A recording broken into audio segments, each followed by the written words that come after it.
GB1 Gilgit سے مسلم league نون کے شفیق الدین برتری حاصل کیے ہوئے ہیں۔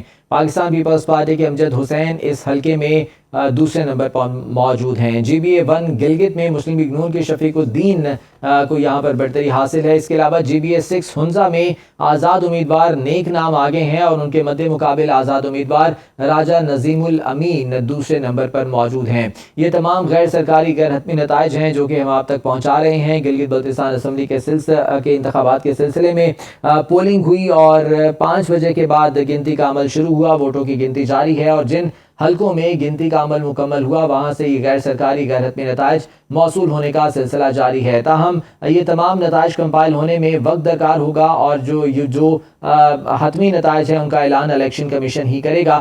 یہ غیر سرکاری اور غیر حتمی نتائج ہیں جو کہ آپ تک پہنچا رہے ہیں۔ GB23 گھانچے میں آزاد امیدوار انور علی کو برتری حاصل ہے اور ان کے مد مقابل حاجی حمید الرحمان پیچھے ہیں۔ GB1 گلگت کی بات کی جائے تو یہاں پر بھی مسلم لیگ نون کے امیدوار شفیق الدین کو برتری حاصل ہے۔ ان کے مد مقابل پیپلز پارٹی کے امجد حسین یہاں پر دوسرے نمبر پر موجود ہیں۔ اس کے علاوہ GB6 ہنزا کا جو حلقہ ہے وہاں پر آزاد امیدوار نیک نام آگے ہیں اور ان کے مد مقابل آزاد امیدوار راجہ نظیم الامین پیچھے ہیں۔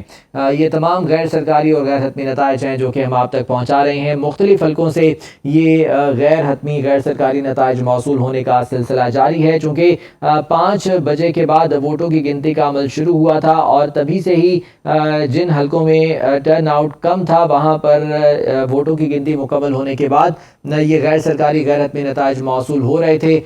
تاہم 7 بجے کے بعد یہ نتائج ہم نے آپ تک پہنچانا شروع کیے۔ الیکشن کمیشن کے ضابطہ اخلاق کے مطابق GB8 اسکردو کی بات کریں تو یہاں پر پیپلز پارٹی کے محمد علی شاہ کو برتری حاصل ہے۔ ان کے مد مقابل مجلس وحدت المسلمین کے کاظم میسم دوسرے نمبر پر موجود ہیں۔ یہ بھی غیر سرکاری اور غیر حتمی نتیجہ ہے جو کہ آپ تک پہنچا رہے ہیں۔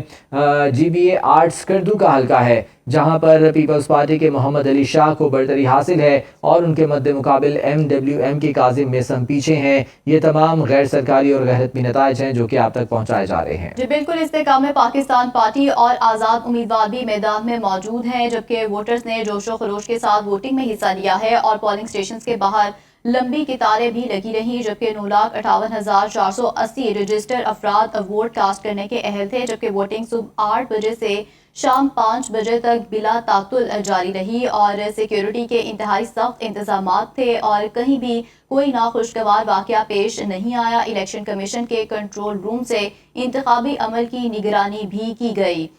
گلگت بلتستان اسمبلی الیکشن میں پولنگ کے بعد گنتی کا عمل جاری ہے اور کئی حلقوں سے ابتدائی نتائج آنا شروع ہو گئے ہیں۔ گلگت بلتستان اسمبلی کے 24 حلقوں کے لیے پولنگ ہوئی اور 24 نشستوں پر 403 امیدوار مد مقابل تھے اور 8 خواتین بھی قسمت آزمائی کر رہی تھیں اور پیپلز پارٹی اور نون لیگ کے ساتھ PTI کے حمایت یافتہ امیدواروں میں بھی سخت مقابلہ ہوا اور اب نتائج آنے کا سلسلہ جاری ہے۔